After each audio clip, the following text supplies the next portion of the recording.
"You're embarrassing me," my daughter said, loud enough for the entire room to hear, her voice cutting clean through the soft clink of champagne glasses and polite laughter. And for a moment, no one spoke, no one moved, because everyone had heard it. Every single person standing beneath the warm golden lights of the banquet hall I had paid for, planned, and prepared down to the last folded napkin.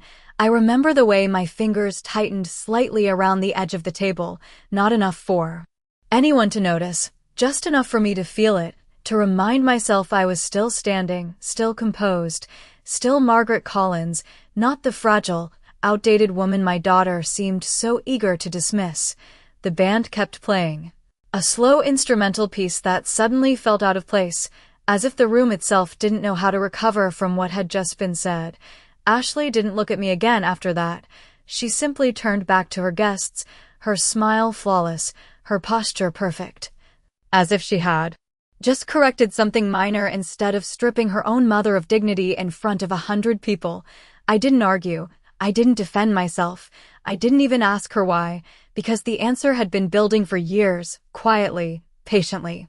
In the spaces between her polite phone calls and her increasingly distant visits, instead, I smoothed the front of my navy dress, the one I had chosen carefully that morning, and I smiled, not for her, not for them, but for myself, because something inside me had shifted. Something calm and clear and final. This was no longer about a moment of embarrassment.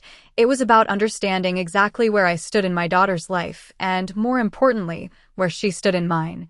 I moved through the rest of the evening like a guest at someone else's celebration, thanking people for coming, accepting compliments about the event, listening to conversations that seemed to drift around me without ever quite reaching me, and all the while, I watched Ashley. From a distance, the way she laughed, the way she took credit when someone praised the evening, the way she introduced me not as her mother, but as if I were simply part of the background that made everything possible. By the time the last guest had left and the staff began clearing the tables, I already knew what I needed to do, not out of anger, not out of hurt, but out of clarity. The next morning, while the house was still quiet and the sunlight filtered softly through the kitchen windows, I made a call I should have made years ago, and by noon, I was sitting across from Daniel Brooks, the attorney who had once helped my late husband organize our estate, listening as he reviewed documents I had trusted someone else to manage, documents that, as I would soon learn, held far more truth than my daughter ever intended me to see. I had always believed that silence had a sound of its own, and that morning, sitting across from Daniel Brooks in his quiet office, I could hear it clearly, not loud or dramatic, but steady, like a clock ticking somewhere behind the walls, marking the seconds between what I thought my life was and what it had actually become. Daniel did not rush, he never had. He adjusted his glasses, opened the folder I had brought, and began reading line by line, his expression calm but focused in a way that made my stomach tighten slightly, even though I kept my hands folded neatly in my lap, just as I had done at the party the night before. The office smelled faintly of paper and coffee. A familiar scent that reminded me of the years when my husband and I had sat in similar rooms making decisions together. Decisions we believed would protect our family long after we were gone. Daniel paused at one document, his finger resting lightly on the page, and then he looked up at me, not with alarm, but with a kind of careful concern that told me more than his words ever could. He asked me a simple question, whether I had personally authorized the transfer of a certain property 6 months earlier, and I remember the way I blinked once, slowly. Because I knew that address. I knew every inch of that property. It was the house my husband and I had purchased together more than 30 years ago, the one we had promised would always remain in the family. I told him the truth, that I had not signed anything like that no one had discussed such a decision with me, and for a moment, the room felt smaller, not suffocating, just narrower, as if the truth was quietly closing in. Daniel nodded once, then turned to another page and another, each one revealing small changes. Subtle adjustments, signatures placed where I did not remember placing them, permissions granted without my knowledge, all of it done cleanly, carefully, in a way that would not raise suspicion unless someone was looking closely. I realized then that this had not happened overnight. It had been building, piece by piece, hidden behind conversations that sounded normal, behind smiles that felt just a little too polished, behind my own willingness to trust without question. I thought about Ashley. About the way she had taken over certain responsibilities after her father passed, how I had been grateful at the time, relieved even, believing that she was helping me carry the weight of things I no longer wanted to manage alone, and I felt no sudden burst of anger, no sharp pain, just a quiet, steady understanding settling into place. Daniel finally closed the folder and leaned back slightly, explaining in a measured voice that while nothing here was irreversible, it was serious, and it would require immediate attention if I wanted to regain full control. I nodded, not because I fully understood every legal detail, but because I understood something far more important, that the life I thought I had secured had been quietly rearranged without me, and that the daughter who had once needed my guidance had been making decisions that removed me from my own story. I sat there for a few more moments after he finished speaking, listening again to that quiet ticking sound, and this time, it did not feel like something was ending. It felt like something had finally begun. I drove home that afternoon with both hands steady on the wheel, the road ahead of me stretching out in a quiet line that felt almost too calm compared to the thoughts moving through my mind, and as the houses passed by, one after another, I found myself remembering small moments I had once ignored, moments that now returned with a clarity I could not dismiss. The way Ashley had insisted on organizing my documents after her father passed, how she had gently taken the folders from my hands and told me I should not have to worry about these things anymore, how I had thanked her, even felt proud that she was capable, responsible, someone I could rely on. I remembered the afternoon she suggested consolidating accounts to make everything simpler, the way she spoke with confidence, using terms I trusted without fully questioning, and how easily I had signed where she pointed, believing it was just another step in keeping things in order. At the time, it had felt like care, like support, like the natural shift between a mother growing older and a daughter stepping in. But now, sitting at a red light, I realized how carefully those moments had been arranged, not rushed, not forced, just gently guided until I no longer saw the difference between helping and taking control. When I pulled into my driveway, the house looked exactly the same as it always had. The white trim, the oak tree out front, the porch where my husband used to sit in the evenings, and for a brief second, I allowed myself to stand there and take it in, not with sadness, but with a kind of quiet recognition that this place, this life, had been slowly shifting without my permission. Inside, everything was in its place, the kitchen counters clean, the mail stacked neatly where Ashley had left it the day before, as if nothing had changed, as if the conversation in Daniel's office had never happened, and I moved through the room slowly, touching the back of a chair, adjusting a picture frame, small actions that grounded me in something real while my thoughts continued to settle into something sharper. I did not call Ashley, I did not confront her, because I understood now that this was not a misunderstanding that could be explained away in a single conversation. It was a pattern, one that had been building quietly for years, and patterns like that did not break with emotion. They broke with precision. That evening, as the sun lowered and the house filled with that soft golden light I had always loved, I sat at the dining table with a blank notepad in front of me and began writing down everything I could remember, every document I had signed, every conversation that now felt different in hindsight, every small detail that once seemed insignificant but now carried weight. I wrote until my hand grew tired. Not because I needed to relive the past, but because I needed to understand it completely, to see the full picture without the comfort of assumptions. By the time I set the pen down, I no longer felt uncertain. I did not feel betrayed in the way I might have expected. I felt something steadier, something clearer, the kind of understanding that does not ask why anymore, only what comes next. And as I looked around the quiet room, I knew that whatever came next would not be decided for me again.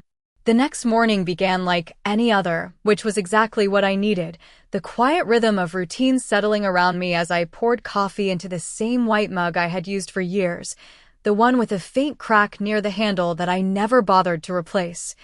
Because some things did not need to be perfect to remain dependable, and I realized that was the difference now. I was no longer confusing familiarity with trust. I moved through the house slowly, deliberately, noticing details I had once overlooked, the way certain drawers had been reorganized without me remembering doing it, the absence of older folders I was sure had once been there, the subtle shifts that no longer felt accidental but intentional, and instead of reacting, I simply observed, letting each detail settle into place like pieces of a pattern that was finally revealing itself. By mid-morning, I gathered the documents Daniel had marked the day before, placing them neatly into a new folder, separate from everything else, not hidden, but not obvious either, because I understood now that clarity did not come from confrontation, it came from control, and control required patience. Ashley called just after 11, her voice light, almost cheerful, asking if I had rested well after the event, as if nothing unusual had happened, as if her words the night before had not drawn a line between us that could not be erased, and I answered her in the same calm tone, telling her I was fine, that the evening had been lovely, that I appreciated all her effort, because I needed her to believe everything was still exactly as she expected. She mentioned stopping by later that afternoon to pick up a few documents she needed. Something about finalizing paperwork she had been handling, and I agreed without hesitation, even though I now understood what those documents represented, not assistance, but authority she had quietly assumed. When she arrived, she moved through the house with the same confidence I had seen for years, heading straight toward the study without asking, her heels tapping softly against the hardwood floor, a sound that once felt comforting but now seemed measured, deliberate, and I watched her from the doorway, noting the ease with which she opened drawers, sorted through papers, selecting what she needed with a certainty that told me she believed everything here already belonged to her. She smiled when she noticed me, a quick, practiced expression, explaining that she was just making sure everything was in order, that she wanted to take care of things so I would not have to worry, and I nodded, allowing the moment to pass without question, because this was not the time to reveal what I knew. It was the time to understand exactly how far she was willing to go. After she left, the house returned to silence, but it no longer felt empty. It felt focused, as if every decision I had postponed for years was now waiting patiently for me to make. And that afternoon, I called Daniel again, not with uncertainty, but with a clear request. I told him I wanted everything reviewed, every account, every signature, every transfer, and I wanted a meeting scheduled, one where all parties would be present, not for discussion, but for clarity. And as I set the phone down, I realized that for the first time in a long time, I was not reacting to what was happening around me. I was shaping what would happen next. Daniel called me back later that afternoon with a tone that was different from before, still calm, still measured, but now there was a firmness beneath it that made me sit a little straighter in my chair as I listened.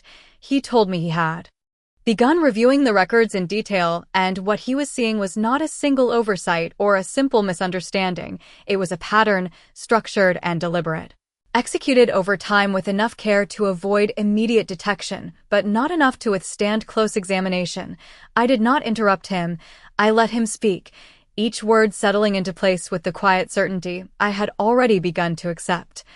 And when he finished, he suggested we move quickly, not in a way that would cause alarm, but in a way that would secure what was still legally mine before anything else could be shifted beyond reach.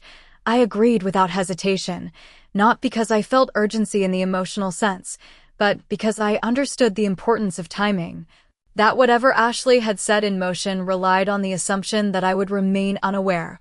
Over the next 2 days, I followed Daniel's guidance with a level of precision I had not used in years, contacting the bank to verify account statuses, requesting copies of transaction histories, reviewing statements I had not personally examined in far too long, and with each step, the picture became clearer, funds redirected, permissions expanded, access granted in ways that no longer aligned with what I had originally intended. I moved through these tasks quietly, efficiently, never mentioning any of it when Ashley called or stopped by, maintaining the same calm presence she expected. because I could see now how much of her confidence depended on my silence. On the third morning, Daniel confirmed that he had secured a time for all of us to meet at his office, a formal review of the estate structure and documentation. He suggested presenting it as a routine update, something that would not raise suspicion. And I agreed, because routine was exactly what Ashley trusted most. When I told her about the meeting, she responded quickly, almost too quickly, her tone bright, agreeable, as if she had been waiting for an opportunity to finalize whatever process she believed was already under her control. She even offered to bring additional documents to make things easier, and I thanked her because ease was precisely what she thought she was creating. That evening, I sat alone in the living room, the lights dim, the house quiet, and I allowed myself a moment to reflect, not on what I had lost, but on what I had almost given away without realizing it: trust, authority, ownership of the life I had built alongside my husband. And I realized that what mattered now was not proving anything to Ashley, it was restoring something within myself, something that had been slowly handed over piece by piece. I stood up, walked to the window, and looked out at the familiar street, the same one I had watched for decades, and for the first time in a long while, I did not feel like I was waiting for something to happen. I knew it already was, and this time, I was not standing on the outside of it. The morning of the meeting arrived with a stillness that felt almost deliberate, as if the world itself had slowed down just enough for me to notice every small detail: the way the sunlight rested across the kitchen table, the quiet hum of the refrigerator, the steady rhythm of my own breathing as I prepared for something that, on the surface, would appear entirely routine. I dressed carefully, choosing a simple gray suit I had not worn in years, something understated but precise, the kind of outfit that did not ask for attention but commanded it quietly. And as I looked at myself in the mirror, I did not see the woman who had stood silent at that party. I saw someone who understood exactly where she stood now. Ashley arrived right on time.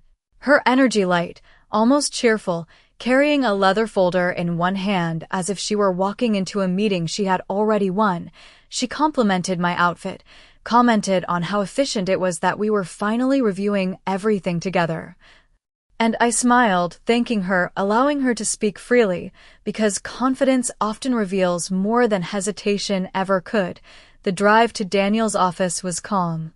The kind of calm that exists when one person believes everything is under control and the other knows that control is about to shift. Ashley spoke about future plans, about simplifying things further, about making sure everything was aligned for the years ahead. And I listened without interruption. Not correcting her, not questioning her, simply letting her words settle into the space between us. When we arrived, Daniel greeted us with the same professional warmth he always carried, guiding us into the conference room where a neat stack of documents waited on the polished wooden table, everything arranged with a precision that mirrored the clarity I had been building over the past few days. Ashley took her seat quickly, placing her folder beside her with an ease that suggested familiarity, while I sat across from her, folding my hands lightly in front of me, my posture relaxed but intentional. Daniel began the meeting in a measured tone, describing it as a comprehensive review of the estate, a chance to ensure that all records were accurate and aligned with my intentions, and Ashley nodded along, occasionally adding comments about efficiency and organization, reinforcing the narrative she had constructed so carefully. As the conversation moved forward, Daniel started presenting specific documents, one by one, asking simple questions, clarifying details, and I watched as Ashley responded with confidence at first, her answers smooth, practiced, until the questions became more precise, more focused, touching on transactions and authorizations that no longer fit neatly into the explanation she had prepared. There was no sudden shift, no dramatic moment, just a gradual tightening of the conversation, like a thread being pulled slowly until the entire pattern began to change shape, and I remained silent through it all, not out of uncertainty, but because I understood that the truth did not need my voice in that room. It was already there, written clearly on every page Daniel placed in front of us, waiting to be seen for what it was. The room grew quieter with each document Daniel placed on the table, not in an obvious way, but in the subtle shift of energy that happens when confidence begins to lose its footing, Ashley's posture remained composed at first, her shoulders straight, her hands resting lightly on the folder she had brought. But I noticed the small changes, the way her fingers tightened slightly, the brief pause before she answered certain questions, the way her eyes moved more frequently between Daniel and the pages in front of her as if searching for something that was no longer there. Daniel continued in the same steady tone, never raising his voice, never accusing, simply presenting facts, asking for confirmation, guiding the conversation forward with a precision that left little room for interpretation, and with each clarification, the structure Ashley had built began to show its seams, not collapsing all at once, but shifting enough to reveal what had been hidden beneath. She attempted to explain, at first calmly, then with a slight edge of insistence, describing decisions as necessary, adjustments as helpful, actions as being done in my best interest. And I listened without interruption, not because I agreed, but because I understood that this was the moment where truth would separate itself from intention. Daniel finally reached a document that he set down with particular care, turning it so that both of us could see it clearly, and he asked a simple question about the authorization of a transfer that carried more weight than the others, the kind of question that does not need to sound serious to be serious, and for the first time, Ashley did not answer immediately. The silence that followed was not long, but it was enough for everything unsaid to fill the space between us, enough for the confidence she had carried into the room to falter just slightly. I did not look away, I did not react, I simply remained as I was, my hands folded, my expression calm, because I knew that this moment did not require my voice, it required my presence. Ashley finally responded, her explanation less certain now, her words carefully chosen, but no longer as fluid as before, and Daniel acknowledged her response with a nod before continuing, outlining the discrepancies with a clarity that left little room for misunderstanding, explaining how certain actions exceeded the authority she had been given, how specific changes did not align with my documented intentions, and how, legally, those actions could be challenged and reversed. There was no accusation in his tone, only certainty, and that certainty settled into the room like a final piece of a puzzle. I could feel the shift then, not just in Ashley, but in the space itself, the quiet recognition that the balance had changed, that what had once been assumed was now being examined. And that examination did not favor her. I took a slow breath, steady and measured, and for the first time since the meeting began, I spoke, not loudly, not emotionally, but clearly, stating that I wanted everything reviewed in full and corrected where necessary, my voice even, my words precise, because this was not about confrontation, it was about restoration. Ashley looked at me then, really looked at me, and I could see something different in her expression, not the confidence she had arrived with, not the casual certainty she had carried for so long, but something else, something closer to realization, and I held that moment without reacting, because I understood now that the truth did not need to be forced. It only needed to be allowed to stand where it could no longer be ignored. Daniel did not rush the next part, and that was what made it final. He gathered the documents into a single aligned stack, then separated a smaller group and placed them directly in front of Ashley, his movements deliberate, almost quiet in their precision, and when he spoke again, his tone remained even, but there was no longer any space left for interpretation. He explained that based on the records reviewed, several actions taken over the past year had exceeded the scope of authority that had been granted, and that those actions, while processed through proper channels on the surface, did not reflect the legal intent of the primary account holder, which was me. Ashley sat very still as he spoke, her earlier confidence replaced by a careful stillness, the kind that comes when someone realizes that the ground beneath them is no longer stable, and for a moment, she attempted to respond again, her voice softer now, her words more measured, suggesting that everything had been done to simplify matters, to reduce stress, to ensure long-term stability.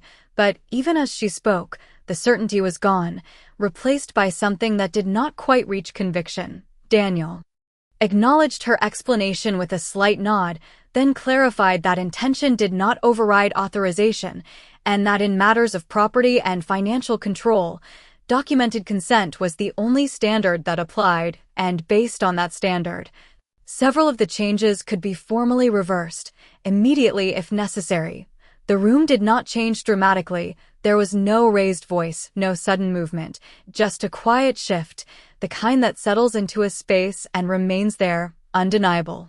I looked at the documents in front of me, the pages that now held more clarity than confusion, and I reached forward, not quickly, not hesitantly, simply with intention. Placing my hand lightly on the top sheet as if acknowledging what had already been decided, I told Daniel that I wanted to proceed with restoring full control of all accounts and properties to their original structure, that I wanted every authorization reviewed and corrected where it did not align with my direct consent, and my voice remained calm, steady, without emphasis, because there was nothing left to prove, only actions to take. Ashley's gaze shifted toward me then, not sharp, not defensive, but searching, as if trying to understand how the same person she had dismissed just days before was now sitting across from her with a certainty she had not anticipated, and I met her eyes without expression, not cold, not warm, simply present. Daniel began outlining the next steps, the formal process of reinstating control, the notifications that would be issued, the documents that would need to be signed, and I listened, nodding when appropriate, each instruction clear, each step grounded in something that could not be redirected without my involvement. When it was time to sign, I picked up the pen and moved through each page carefully, reading enough to understand, trusting enough to proceed, but no longer surrendering awareness, and when I finished, I placed the pen down in the same deliberate manner Daniel had used earlier, a small action that marked something much larger. The meeting concluded without drama, without raised voices or final arguments, just the quiet closing of folders and the soft sound of chairs shifting against the floor, and as I stood, I felt something settle into place, not relief, not satisfaction, but clarity, the kind that does not fade once it has been reached, and as we walked out of the office, I understood that what had changed was not just the structure of my estate, it was the structure of my silence, and that silence no longer belonged to anyone but me. We walked out of Daniel's office side by side, but not together, the distance between us no longer something invisible or unspoken, but something clear, defined, and understood without a single word needing to explain it. And as the afternoon light settled across the sidewalk, I paused for just a moment before stepping forward, not because I was uncertain, but because I was aware of where I stood and how far I had come without raising my voice even once. Ashley remained quiet as we reached the parking lot, her usual ease replaced by a stillness that did not quite know where to go, and when she finally spoke, her voice was softer than I had ever heard it, asking if we could talk. Not in the way she used to, not with direction or control, but with something closer to hesitation, and I turned to her, not quickly, not sharply, simply meeting her where she stood, because this was no longer a moment I needed to avoid.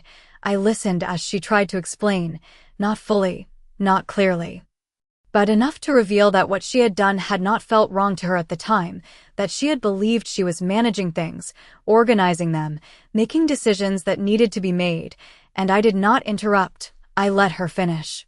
Because I understood now that understanding her reasoning would not change what had already been done. When she stopped speaking, I took a slow breath, the kind that settles rather than fills, and I told her that there was a difference between helping and taking, that there was a line between support and control, and that somewhere along the way, she had crossed it without looking back, my voice calm, steady, not heavy with anger, not sharp with accusation, just clear. She looked at me then with something that might have been regret, or perhaps simply realization, and for a moment, I saw the version of her I had once known, the daughter who used to ask for guidance instead of assuming authority. But that moment passed quietly, just as it had appeared. I did not offer comfort. I did not extend reassurance. Because this was not a moment that needed to be softened, it needed to be understood, and I told her that moving forward, everything would be handled directly by me, that decisions regarding my life, my home, and my future would no longer be made without my full awareness and consent. Each word placed carefully, not to wound, but to define. She nodded slowly, not arguing, not resisting, and in that silence, I recognized something that had been missing for a long time, not respect given freely. But respect returned after being taken. I got into my car without another word, not out of avoidance, but because there was nothing left to say that had not already been made clear, and as I drove away, the road ahead felt different, not because it had changed, but because the weight I had carried without noticing it was no longer there, replaced by something steadier, something that did not need validation or permission. When I arrived home, the house greeted me in the same quiet way it always had, but this time, it felt fully mine again, not in a legal sense alone, but in a way that settled deeper than paperwork or signatures, and as I set my keys down and moved through the familiar rooms, I realized that what I had reclaimed was not just control, it was clarity, the kind that does not come from conflict, but from finally choosing to see things exactly as they are and deciding, without hesitation, what will and will not be allowed to continue.